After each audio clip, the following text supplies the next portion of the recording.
கொடைக்கானலில் நடைபெற்றி மற்றும் சைக்கிளில் சவாரி செய்த தமிழக முதல்வருடன் சுற்றுலா பயணிகள் பொதுமக்களுடன் உற்சாகமாக செல்பி எடுத்து மகிழ்ந்தனர். தமிழக சட்டப்பேரவை முடிந்த நிலையில் கொடைக்கானலில் கடந்த 3 நாட்களாக தமிழக முதல்வர் மு.க.ஸ்டாலின் தன்னுடைய குடும்பத்துடன் தங்கி ஓய்வு எடுத்து வருகிறார்.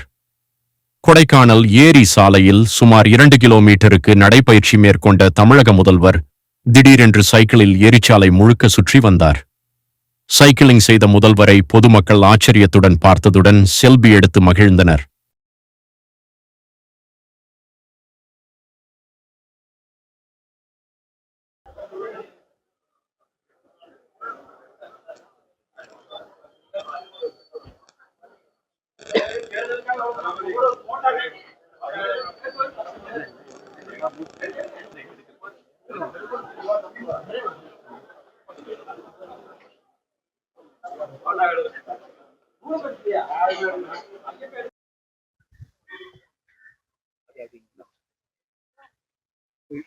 நான் எடுக்கிறேன்.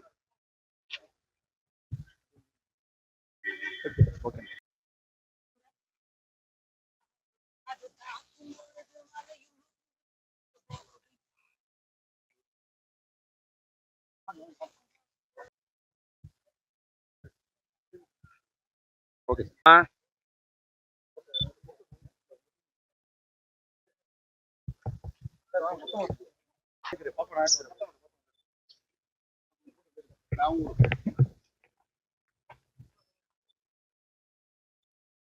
ஓகே.